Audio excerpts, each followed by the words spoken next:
Hi, everyone. This is Doro Kiley, and this podcast is for the seeker, one who is in quest of sanity and that ever elusive inner peace, especially if you like to ask life's big questions. This is for you. I have the privilege of interviewing the lights that guide the way, like the famous allegory of Plato's cave where illusions hold us captive. We need helpers to break our chains and show us to the light of day.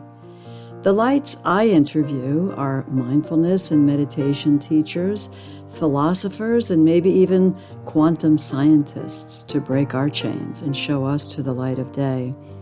If you enjoy this podcast, please show your support and subscribe, and always remember to share your light. Welcome to another InQuest podcast. My name is Doro Kiley. I'm your host, and today I have the great pleasure of introducing Jamie Reygle, who is the founder and director of the InStill Mindfulness program. Jamie, how are you doing today?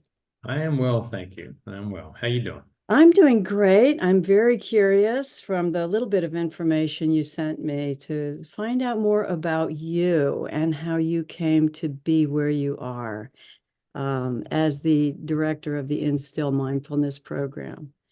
So you go way back, it sounds like, all the way back to Australia and with some background in radio. Is that a good place to start? Where do you want to start? Well, radio is a good place to start. Yeah.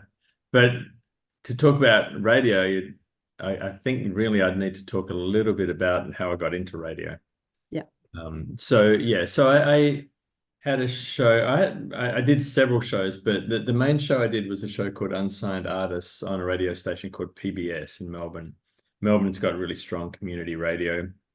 There's two really good community radio stations there, and community radio is like college radio here. And, you know, some places college radio is just this thing in the background that maybe some people listen to, and other places it's really strong. And Melbourne's one of those places where it's really strong. So the reason I did Unsigned Artists is I had been involved in the independent music scene for several years by that stage. So I started Unsigned Artists probably it was in my late 20s. And I'd got involved in the music scene. I don't know if it was my late teens or early 20s. Well, I have to ask, are you a musician? I am not. Okay. I am not. If you have you ever read The Artist's Way? I have, yes. What was Okay. her name, the author? I don't recall at this I point. do remember, yeah. Yeah. But I was the classic, and have been for much of my life, the classic example that she gave of what happens if you don't really let your creative spirit loose. So I was interested in creativity, so I tried to help other people flourish and put myself under all that in a way. So what happened was my brother and his friends were starting a band when they were in high school, and I offered to manage them and ended up managing them, and we did really well in our hometown of Perth. We did something like was it 250 gigs in the first 2 years or something? Oh my. It was a lot of gigs for a small town, and I got burned out by that and left, and then the band folded and everything. But they could have done good things if I had been able to better manage myself. And but I remained involved in the music industry. I did booking, I did promotion for other bands. I tried managing some other bands.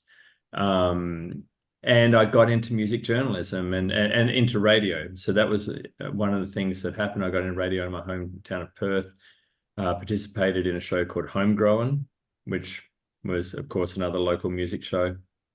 And did my first interviews there, and that was great. And then I moved to Melbourne and got involved with PBS, and that's how I got involved with Unsigned Artists. So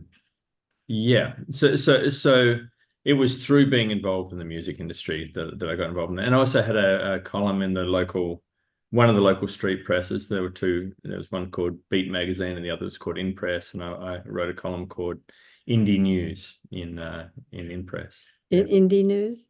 That's Indie great. News, yeah. Oh, Indie okay. music, indie news, yeah. So Yeah.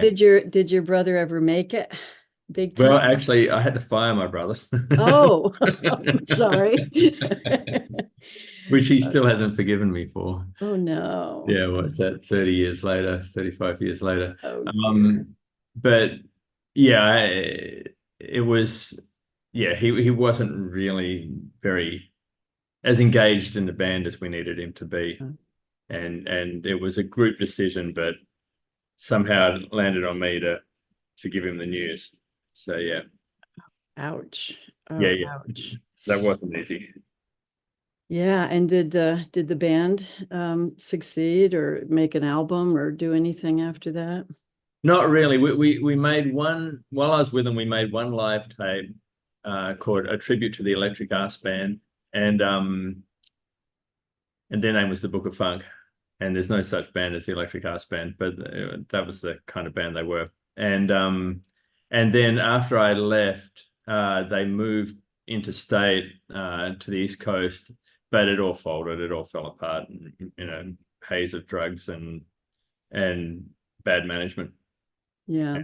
And then they got all the gear stolen, and that didn't help either. Oh gosh. Oh Yeah. yeah, that didn't help. And then you went into radio, Mhm. right? So were you actually a speaker? Were you doing narration or what were you doing? Yeah, so I was the host of a radio show. Well, a couple of radio shows. I was a co-host on another radio show called Big Al's Blues Blast. But yeah, I was a host on Unsigned Artists, and so I would play a bunch of unsigned acts, mostly from Melbourne, but also from outside of the state, and I'd interview a lot of them as well. And Okay. So a yeah, lot of focus on music. yeah, and promoting the bands. And Indie News was really for bands. The column I did, it was telling them about opportunities and things that they could take up. Nice, nice. So that's a big jump from that to being the director of a mindfulness program. So can you bridge that for us? Yeah, so at that time, I was very caught up in the scene, and definitely into the drugs and the alcohol and all of that stuff. But I always had this like attraction towards what you might call the spiritual or whatever, and an attraction for whatever reason, I didn't really know why, towards Buddhism. Um, and around the time, yeah, towards the end of the time I was doing that radio show, my mum signed me up to a newsletter called In Search of the Self. It was a Siddha Yoga publication, if you're familiar with Siddha Yoga. Oh, very much. Yeah, my brother's big into Yeah, Guru right. There you Mai. go. I met Guru Muktananda Mai. a There you number of go. times. Yeah. So yeah, so mum was a devotee there of Guru Mai. She still is a bit of a fan. I wouldn't say a devotee so much. And yeah, so I got this newsletter. So I started reading that, and that was kind of interesting. And around that time, I also started doing yoga classes, attending yoga classes. So we're talking late 90s, that all kicked in. But I was still very much, caught up in the whole scene and the whole ego thing and all of that. And one thing led to another, and I was getting more and more frustrated with the life I was living. And I couldn't really put words to it or anything like that. And I'd been talking to my friends for a long time about, let's start an intentional community. But it was always one of those kind of drunken conversations where everyone's like, yeah, let's do that. Let's do that. And Oh it yeah. got to a point where it's like, that's never going to happen. These people are never going to join an intentional community with me. And the proof's in the pudding. None of them ever have. So at one point, I just got so frustrated with my existence that I dropped everything. I've heard recently a term for that is called doing a geographic, where you basically just drop everything and leave. And it wasn't the first time I'd done that. Nor And the you last. came to the States after that, or you were here After, already? not right away, but there was Okay. definitely a road to the States. So um, I left my partner, I left my job, I left the music industry. So in the music industry, my name was my pseudonym, which dated back to the Book of Funk. Everyone in the Book of Funk the band that I managed had a pseudonym, a stage name, and mine was Fred E. Ghostain. And That's so great. most people at that point in my life knew me as Fred. They did not know me as Jamie. And so my final column said, "No, my name's Jamie. I was having a lender year with this name, and yeah, Great. all of that fun. Stage name. Yeah. Yeah. So, and there's a story behind that name, but we won't go there. So yeah, I left all of that behind and moved out to an area that I'd identified earlier as somewhere I really wanted to move to. I just really felt called to it. And I had this idea that I wanted to move on to a Buddhist community. And I didn't even know if there were any. I just had this idea that I wanted to. And I ended up moving on to a Buddhist community called Dhammananda. And the meditation hall there, which is where I learned mindfulness practice, we used to practice for an hour every morning in that meditation hall. It was opened, I found out just a couple of years ago, it was opened by Thich Nhat Hanh. Oh, wow. Yeah, Okay. Yeah. that's That's pretty wild. awesome. Yeah. So I lived in that community for nearly a year and a half and developed my mindfulness practice there. I also discovered A Course in Miracles while I was there, and attended my first retreat, which was a Goenka retreat. All of that while I was there. And then towards the end of my stay there, my mum attended School for the Work with Byron Katie. Oh my goodness. Yeah. You've And got the best names. Yeah. yeah. And Mm. she came out of that, and she emailed my brother and I and said, "I got so much value out of this that if you want to go, I will pay for it." And Awesome. I was You have like, a "Oh great yeah." mom. That's awesome. So yeah, I put my hand up right away and said, "Yeah, I'll go." Now my brother has still never been, but Mm. I took her up on the offer. Flew out to LA in October 2004, and attended the 9-day School for the Work at in LA, Crown Plaza, LAX. It was, Oh and my goodness. That had to be life altering. it was I think hands down the most transformative experience I've ever had. And I knew that because before the workshop, I spent some time in Santa Monica, a couple of days in Santa Monica, and I wrote some stuff about being there, and like what I saw there and experienced there in that writing compared to when I returned to Santa Monica after the workshop, after the school, like it was a different place. It was completely Through trans. your eyes. Yeah. Yeah. It was. Mm. I saw it completely differently, and at that point, I really knew that something had clicked, something had happened. And I went into that school with the intention of not knowing what I was going to do when I left, when I got out of the school. So I was wide open, and it turned out even when I got to the end of it, I didn't know what I was doing next. So. But during the school, Byron Katie kept saying, just follow the simple directions. And what she meant by following the simple directions was partly here's an activity, do the activity. But what she meant on a much deeper level is, I like to say, shut up and listen, pay attention, like we're being shown the way all the time if we get out of our own way. And I think that was one of the things the school really helped me do for that period of time, at least, was to just get out of my own way.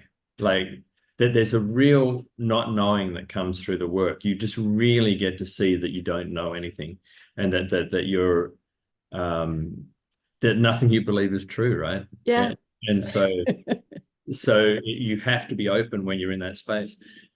So I began following the simple directions, and for the next 9 months, I followed the simple directions. Firstly, through California, I went up to the Bay Area for a little while, stayed there for a month or two, then ended up moving down or heading down, and ended up crossing just around New Year's into Tijuana, Oh, and ended up being in Mexico for nearly 6 months.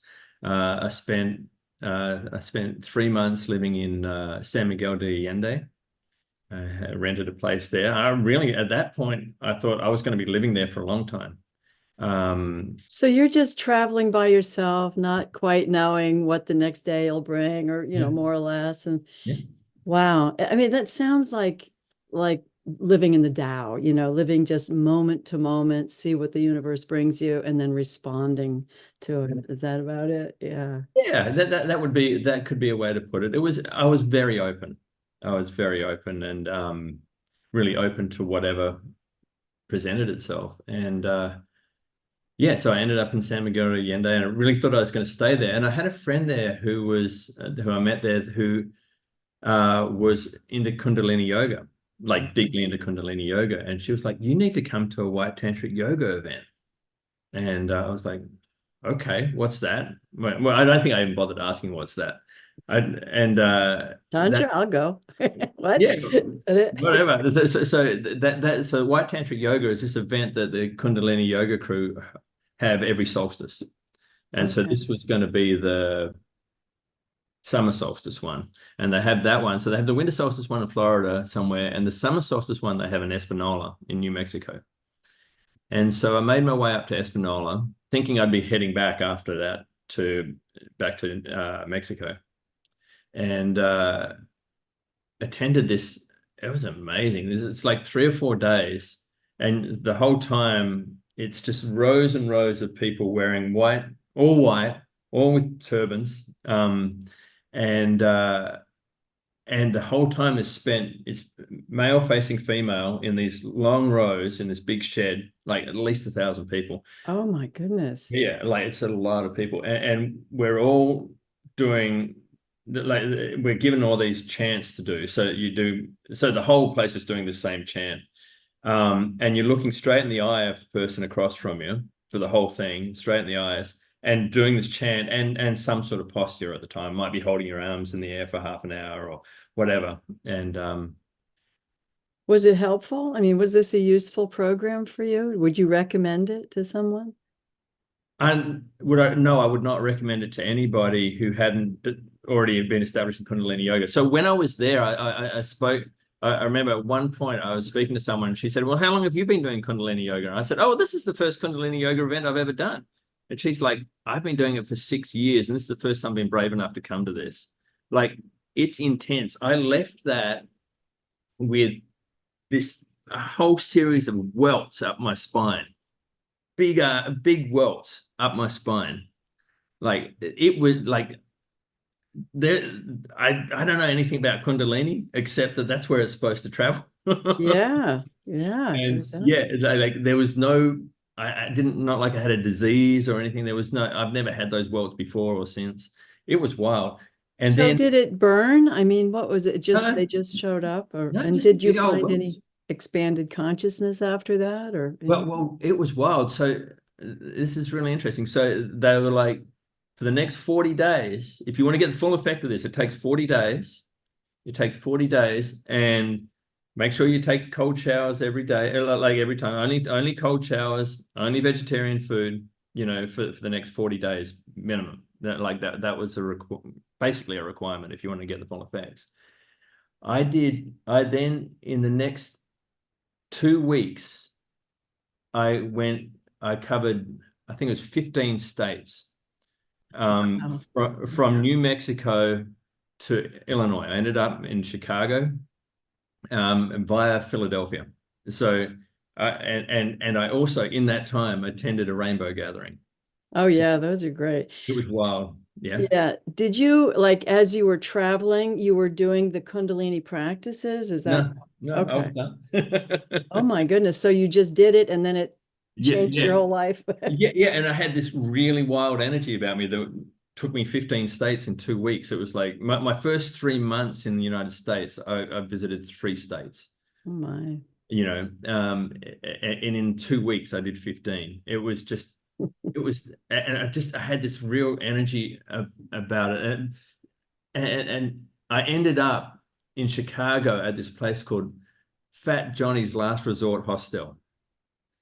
That's a And great name. it's a great name. And I asked Fat Johnny, it's like, why do you call it that? And he said, because that's what it is.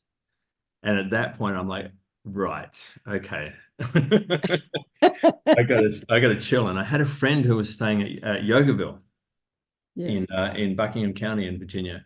Hmm. And I got in touch with her and said, how do I get to Yogaville? I Oh, need to go to Yogaville. yeah. And she said, there's a train from Chicago that comes straight past, like it stops in Charlottesville. And so I got on that train and I ended up spending a month at Yogaville as a light. So you volunteer there but you get to, and that's where that energy began to settle. But on the way, so um, this rainbow gathering that I was at was in West Virginia. And I wonder if you went, what year was that? Because I went that to was one in West 2005, Virginia. 2005, 2005. Oh, okay. No, I was much earlier. Yeah. Okay, so that would have been June, probably 2000. Well, June, July, either late June 2005, I think, because it was just after the solstice. And at that, somebody handed me a flyer for Floyd Fest. Oh. And if you really knew me, you would know that my Music. favorite band of all time was Pink Floyd. Oh, And okay. and my friends and I didn't even call them Pink Floyd. We called them Floyd. So when I see a flyer for Floyd Fest, if that's not a simple direction, nothing is. That's it. That's That was it. Follow. absolutely Yeah. very much a simple direction. So I contacted the volunteer coordinator and said, hey, look, I know it's too late to volunteer, but here's my resume. I've been involved in the music industry for a while. Do you think maybe you could find a role for me? And they got straight back in touch and said, come on down. And so that was towards the end of my stay at Yogaville. So I got to spend, they let me out for a few days to come up to Floyd Fest. And yeah, they had me working in the admin.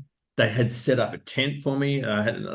And it was like right in the middle of the festival site. It was just great. And I got to work in the admin, it was, which was at that time, it was really the heart of Floyd Fest. It's where all sorts, because it was early days Floyd Fest, and all the chaos and everything all came through there. And it was so exciting. I really enjoyed it.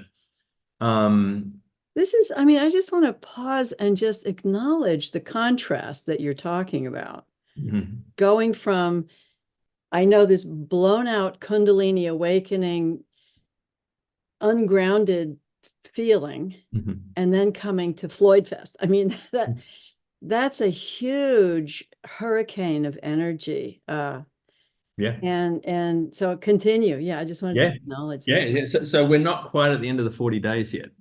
We're not quite at the end of the 40 days. Floyd Fest is getting right near the end of the 40 days. And so just before Floyd Fest, I'm sitting on the steps at Yogaville, and this simple direction voice comes to me, like that I'd been kind of communicating with all along. And it said, it's time to get married. And I was like, oh, okay. You know, and then I'm at Floyd Fest. I'm sitting in my tent. It's kind of drizzling outside, or light rain outside, and a bit chilly. And I'm in my tent, and that same voice comes, and it's like, she's here, and she'll come to you. So, Oh my goodness. and I'm like, Yeah. okay, cool.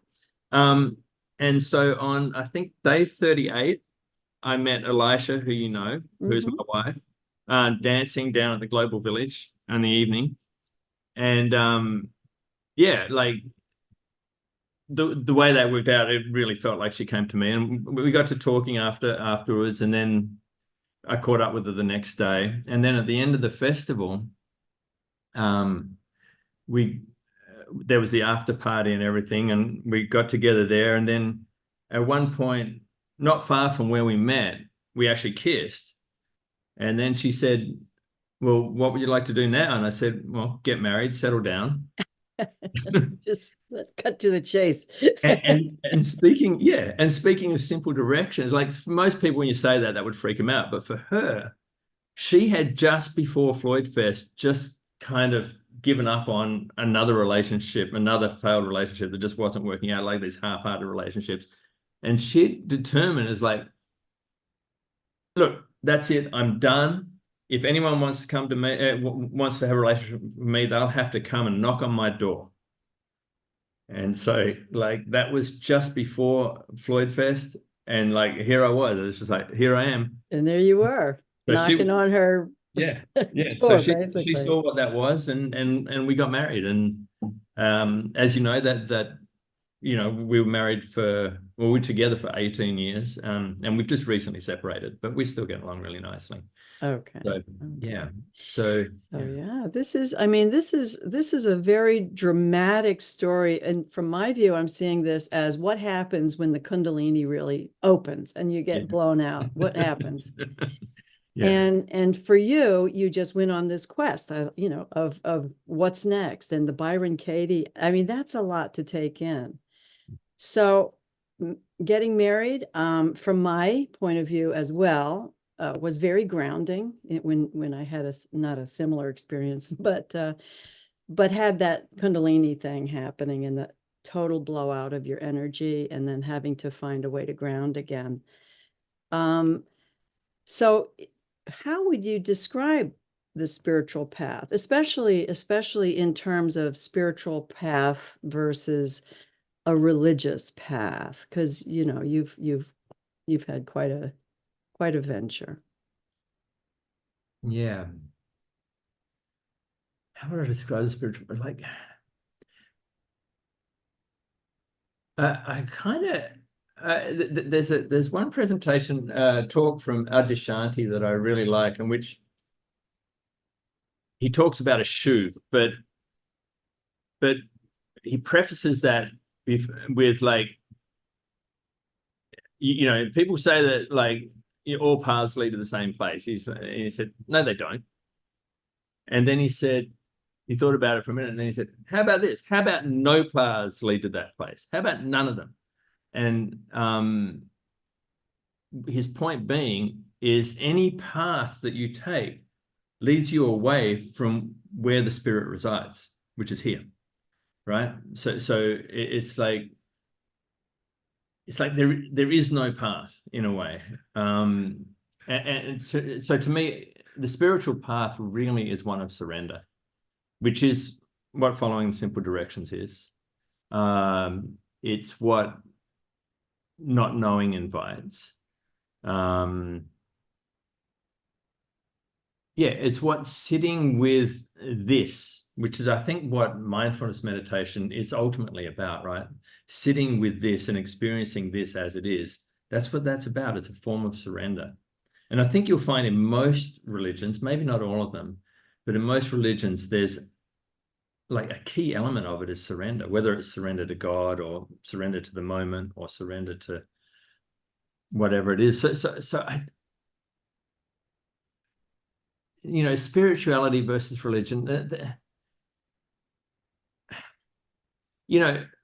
religion can be a very spiritual experience, or it can be absolutely the opposite. And I think for most people, it's absolutely the opposite. I think religion has always been a form of control for most. But there's always the contemplative element that you'll find in almost every religion, whether it's, the monks or the Sufis or wherever you look, you'll find the contemplative element of people who like to go deep and explore deeply within. And that to me is, I guess, the spiritual path leads in.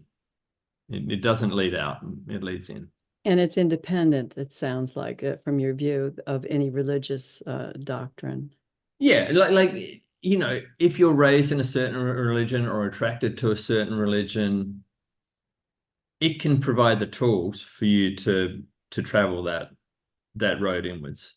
I think it's there, but you need to look for it. It's like you're not going to find it in the day-to-day dogma of any religion. Like the dogma is not about that. The dogma, like I say, is more about control. It's more about this is what it's the rules, right? And to me, with spirituality, the rules are very clear. They're unspoken.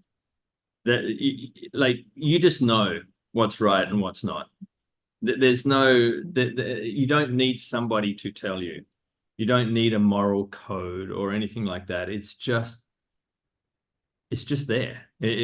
you feel it the moment you're doing something that's inauthentic, or something that's amoral or whatever. You feel it. You sense right in it. It's not comfortable, and it's like, don't go there. Like I love the seven deadly sins, because one, as you know, meaning of sin is just missing the mark, right? Yeah. Yeah. So I love them for that reason, because that's what they're talking about. If you examine any one of those sins, when you have done them, it has been uncomfortable. It's just saying, if you want to be comfortable, if you want to live your best life, don't do this crap. Don't do these things. Yeah. Yeah. Or the Eightfold Path in Buddhism, the same thing. So, yeah, it's similar. Yeah. Yeah, exactly. The right speech, all of those things. They're not saying thou shalt not. There's none of Or that. else you're going to go to hell or Or jail. else, or you're going to hell. It's just saying, why would you do this to yourself? Yeah. And I think the people get so caught up in the should nots that, and what happens with that is, if you can't have it, you want it, right? It creates more. Yeah. Yeah. The resistance. So this is how we see so much hypocrisy in religion, is everyone's trying not to do stuff and trying to be good according to the rules, instead of just settling into what's right, what feels right. And That which resists persists. precisely. That's it. Precisely. Yeah. So can we recognize what is actually arising within us and telling us, giving us very clear, simple directions? Don't do that. You've had that voice, right? Like you Oh, want yeah. to say something or do something, and this voice is saying, no, don't, and you do it anyway, and you get instant feedback telling you, that voice was right. It's so consistent. Whenever you have something, that voice saying, no, don't, and you do it, it's like, oh, yeah. The greatest lesson I had somebody teach me, and I've had a lot of great teachers. I can't even say it's the greatest teaching, but I was married to a Frenchman for 15 years. And he taught me that when you want to do something big, wait 3 days. Wait 3 days. So if you're ready to blow up, or you want to say something or make a big change, wait 3 days. Because that's when the energy settles down and you can begin to see clearly again. But boy, that has saved my butt a few times, a lot of times. Yeah, it's a good practice. But yeah, you can feel it. You can feel that that part of you that says that's not the right way to go.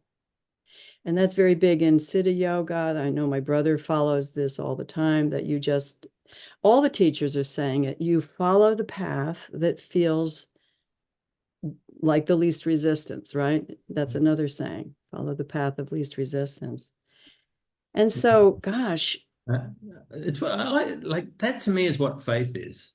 Mm-hmm. Like faith to me is not belief, but belief to me is something I do my very best to avoid, right? It's like when I notice that I'm doing something because of what I believe, it's like, well, let's test that belief. There's got to be a better reason to do this. That's deep. Than some belief. But faith is it's a deep connection with the surrender or something. Like faith comes from surrender, or it's necessary for surrender. Mm-hmm. It's a faith. It's a little bit like pronoia. You're familiar with pronoia? No. So pronoia is the belief that the universe is conspiring in your favor. So it's a little bit like that. It's like, look, if I just trust, everything's going to work out the way it's meant to. And if I really trust, I know that everything's going to work out the way it's meant to, whether I trust or not. Yeah, that's it. That's it. Even if something goes wrong, there's so many great stories in Eastern philosophy about something terrible happening, and everybody says, "Oh, this is awful." But then the person who's got a broken arm or whatever says, "Yeah, it might be terrible, but it might be the best thing." Yeah. And so one event after another, you find out that if he hadn't broken his arm, he wouldn't have been in this wonderful place. So even when things are looking horrific and horrible, it's all, what's the word again? Prospiring? Pronoia. Pronoia. Yeah, That the the opposite of world, paranoia. so even when things don't look good, it's Mm. all working out in our favor. Would you Yeah. agree? And I think you can take that, like the thing is, again, like I use the term and I was very conscious of it when I use it. It's a belief that the universe is conspiring in your favor. So it's still a belief, right? So, but if I can have something like that supporting me, some sort of understanding that my job is just to surrender, then I can just trust that what's happening is what's meant to happen. Faith is what Ram Dass would call the last thing to go into the cooking pot.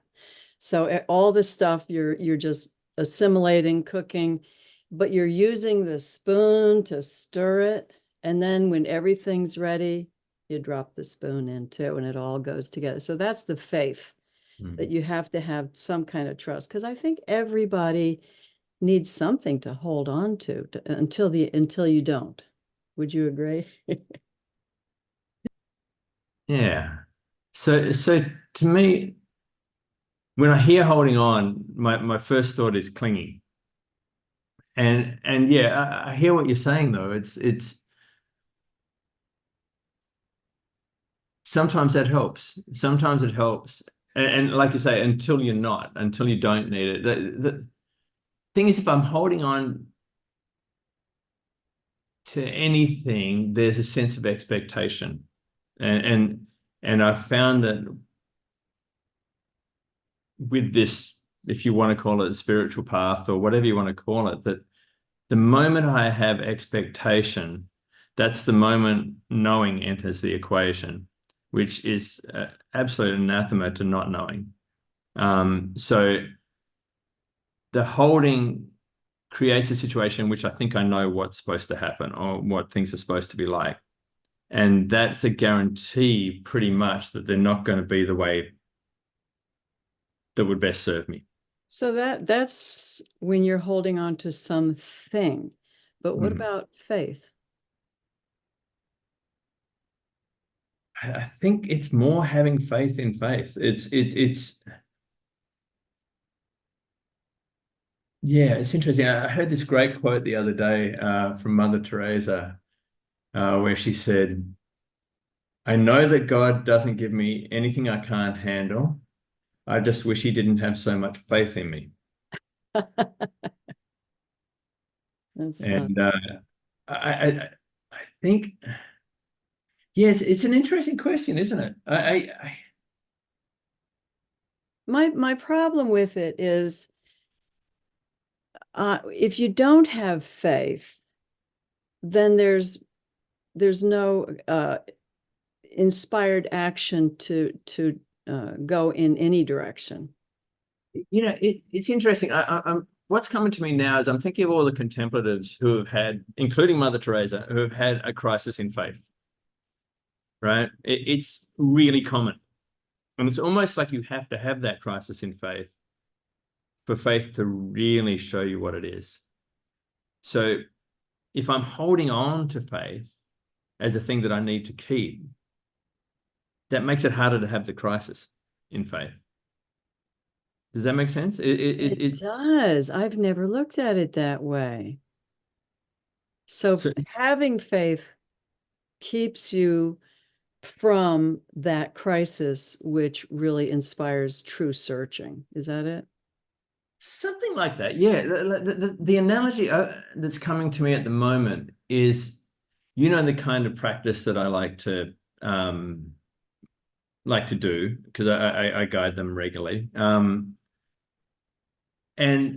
my experience with that kind of practice, which is a practice that has the potential to really create a very spacious environment where form kind of just dissolves and there's just there's just this, and this is like everything. It's all present. It's a wonderful experience. But the moment I try to achieve that, the moment I try to achieve that experience, the moment I think I know what that experience should be, even though I've had it many times before, it's gone. It's like I have no access to it at all. And I think it's similar to holding on to faith, because holding on to faith is not having faith.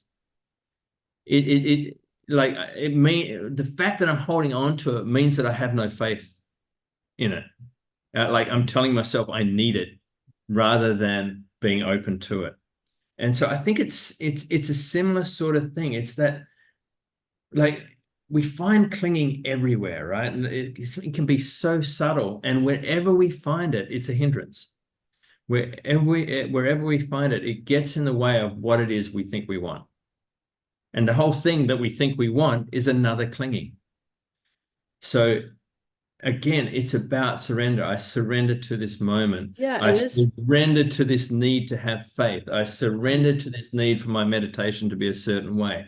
I surrender to whatever presents itself to me.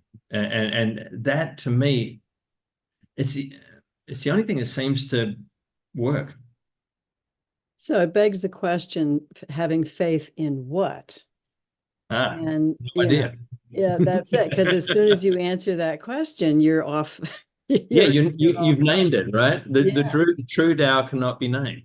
So just having faith, knowing that the universe conspires to work for us, not against us. And then people are obviously going to say, yeah, but what happens when you get cancer and your husband cheats on you, whatever. Having faith in what? That, I think that's a big question. Having faith in this being perfect. I remember Byron Katie, who we were talking about earlier. I remember her talking about this time. I think it might be in Loving What Is, in her book Loving What Is, which is a great read. If you haven't read it, Oh, yes. Oh, yeah. strongly recommend it. Yeah. It's like the guidebook to the work. But she's talking about, she went and visited a friend who had, I think, cancer. She had some sort of thing, and one of her legs was really swelled up. And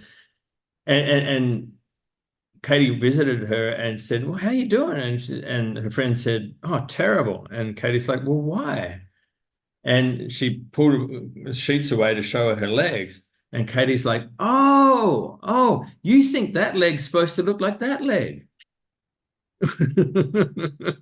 Yeah. That's And so faith is faith that this leg is supposed to look like this and this leg is supposed to look like this. Faith is this is supposed to be painful. Faith is, my spouse was supposed to leave me or die, like this is, I don't need to know why. why. Yeah. Yeah. I just need to know that this is what was supposed to happen. Like Be anything open to else, it. yeah, anything else, as Byron Katie says, and this is the beauty of the work, and where it goes, is anything else is an argument with reality. When I say things shouldn't be this way, I am arguing with reality. And as she says, when you argue with reality, you lose, but only always. Always. Only always. Like every time we're upset about anything, and I'm not saying don't be upset about things, because of course we're going to be upset about things, right? Anytime we are, we need to recognize that's our own little tantrum. We're having a tantrum against reality. Reality has said things are this way, and we're saying, no, they're not. They shouldn't be. They It's like shouldn't be. the proof's in the pudding. One of my favorite teachers, as you know, is Ram Dass. And he had a stroke back in the, I guess, 90s, but late 90s. So he was in a wheelchair and completely incapacitated for all those years, and in a lot of pain because the contractures and he depended on everybody to help him get by day to day. And he did this for 20 years. And before he passed, somebody went and chatted with him, an old friend. And one of his last words was, "I've learned to love my pain." And that sticks with me, because how do you do that? That's the edge. That's my edge. I can't even take a cold shower without screaming and jumping. So pain. pain is my edge. It's the physical pain is where I get challenged, and emotional pain can feel just as horrible. So what you're saying and what Byron Katie is saying is, look at that.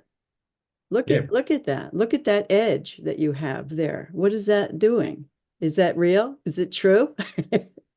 As you said, that which you resist persists, Mm, right? mm. So this is what we do. It's our default is to resist pain, whether it's physical, emotional, mental, whatever. Our default is to resist it. Yeah. And when we do, we exacerbate it. I know that you've had at least one experience in your life where you've relaxed into the pain, Yes. and interesting things begin to happen. It It becomes transforms. actually blissful, actually, if you can do it. Yeah. It can. And again, if I'm expecting it to be a certain way, or if I'm doing it to get rid of the pain, not going to work. But if I'm doing it for the sake of curiosity and just relaxing into it and seeing what happens, interesting things happen. I don't like to say that it gets rid of the pain. Sometimes it doesn't, but it will in some way transform your experience of it. Yeah. And yeah, so yeah, just that relaxing. It's like every time we relax, it makes things a little easier. It's the key thing with meditation. It's just relaxing into this, right? Where the relaxation is available. Again, if we think we should relax and we're not relaxed, that's just creating more tension. And there's always a part of our experience that is relaxed. And if we can enter that part of our experience, it tends to have this effect of relaxing around the things that are not relaxed, and that can help transform them too, often. Yeah. So Yeah. I've been working with the concept of energy rather than emotion. When, like, if I'm feeling anxiety, I'm just seeing that as a contraction of energy or yeah. something like that. So Yeah, again, it's the naming. Like the moment we name something, we make it real, we make it solid, and we identify with it, and it becomes part of who we are. Whereas when I just notice something with, like, my definition of mindfulness practice is noticing with curiosity and without judgment. When I just notice it with curiosity, oh, what is this? And without judging it as good or bad or otherwise, then interesting things happen, transformations happen, and we get to experience this in a way that is getting closer to as it really is. Like I think the ultimate goal of these practices is to experience things as they really are, which is impossible, right? It's like you say, like everything is energy, and that's not how I experience things. My body is designed to transform certain parts of energy into perception, certain elements of energy, certain wavelengths of energy into perception. There's a thing we call a sound wave. The reason it's a sound wave is because when it hits my ear, I interpret it as sound. Until then, it's just a wave, right?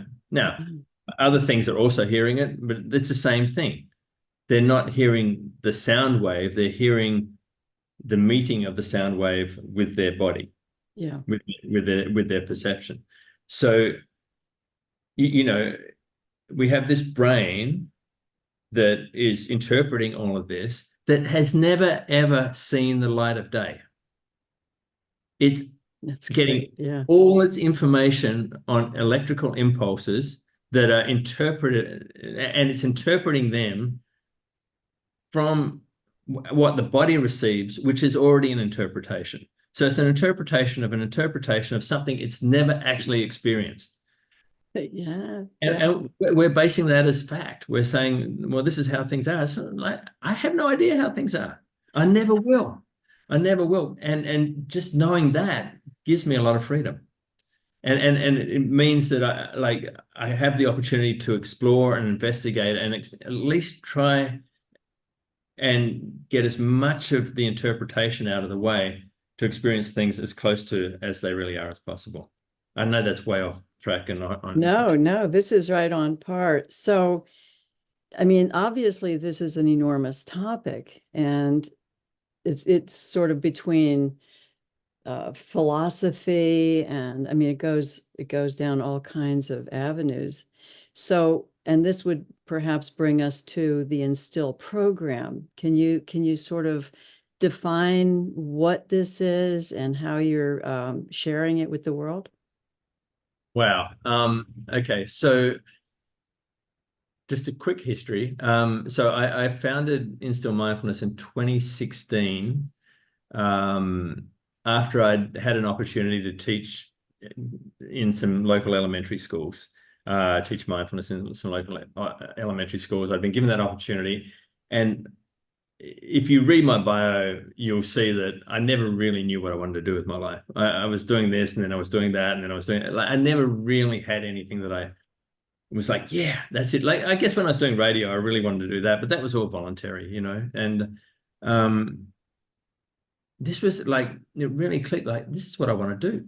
This is what I want to do. And I sat down to write a business plan, and it just, first thing that came up was like, this needs to be a nonprofit. So I created this nonprofit, InStill Mindfulness, in 2016. And, you know, admittedly, so I could get to teach more mindfulness. That was really the reason behind it. But one thing led to another, and as they do, so you start something, you think for one reason, and then you find out it's for another reason.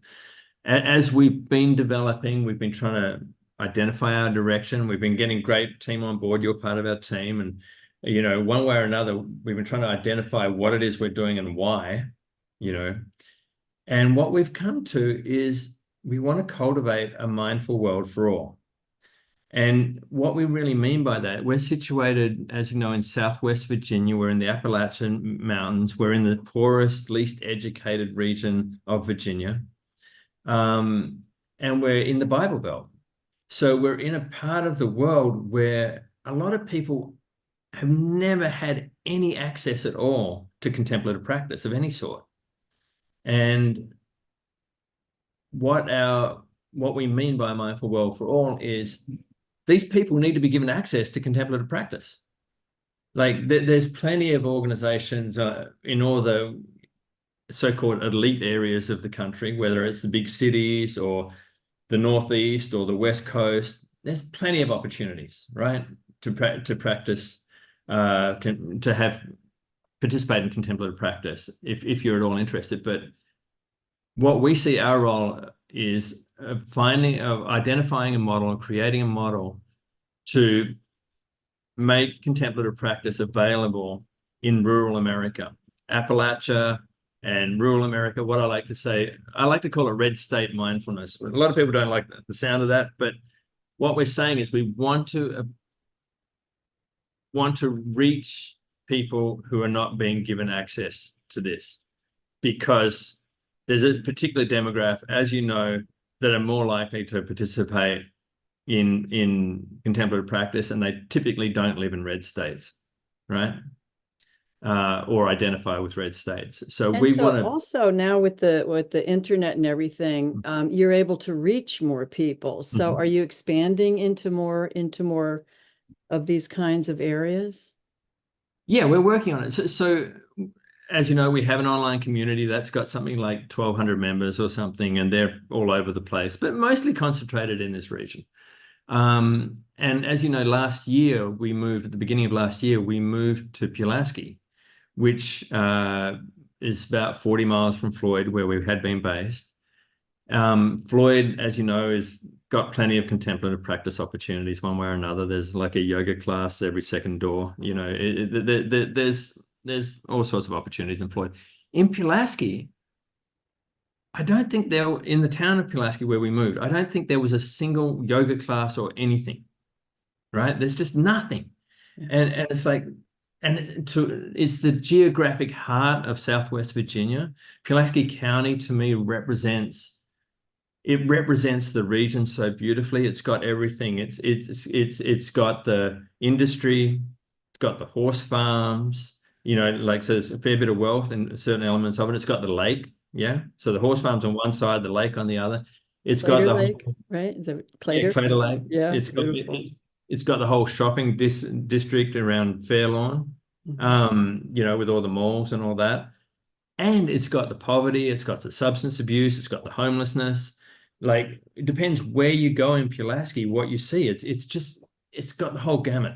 And so to us, like, if we can create a model there in Pulaski, which is what we're doing, we're creating a model that can work, that can introduce contemplative practice and make it available, and more importantly, utilize contemplative practice in how we do, then we can replicate that model elsewhere. And so we started by engaging local community members. And within about 3 months, I think 2/3 or 3/4 of our board lived and or worked in Pulaski County. Nice.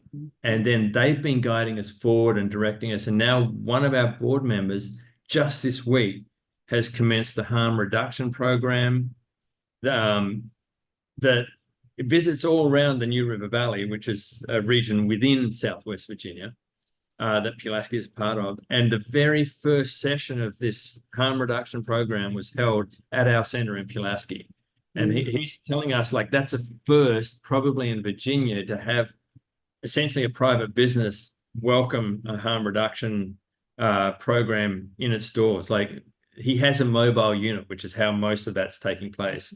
And that's how most harm reduction is done. Like, no one wants it in their doors, and we're like, come on in. We've also just introduced a peer support specialist into our organization who's going to be working with the sort of people who are coming into the harm reduction program, people who are suffering from substance abuse, people who are suffering from homelessness, people who are suffering from poverty, all stuff that she knows only too well.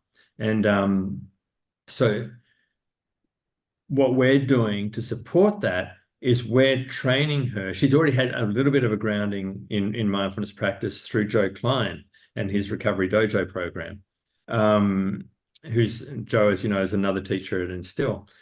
And but what we're doing is giving her more training in contemplative practice so she can then utilize those tools in working with others to help prevent burnout for her, but also when it serves to be able to introduce some of these practices to people who it could serve.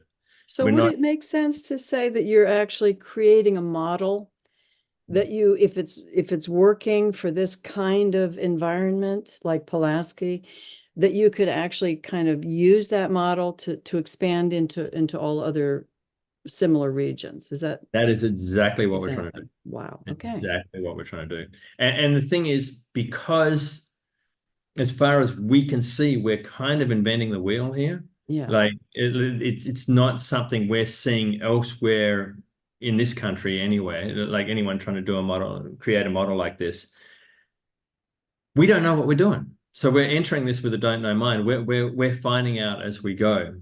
And that was kind of deliberate. As we moved in, it was like, what are you doing here? It's like, we don't know. We've got a library. You want to check out a library? But yeah, we're going to have things happening in this center. What things? We don't know. The classes and stuff. We'll find out. and that's not that. The model we've done would, if we were a private business, a for-profit model, we could not have made it through the year. Right. But because we're a nonprofit and because we have support from a lot of different areas, and now growing support from the Pulaski community, we're able to continue to keep our doors open and develop this model and find out what this model looks like. Like, ultimately, hopefully it will involve some sort of housing, some sort of employment. So, hopefully it can involve a whole bunch of things that address the very issues these people are facing.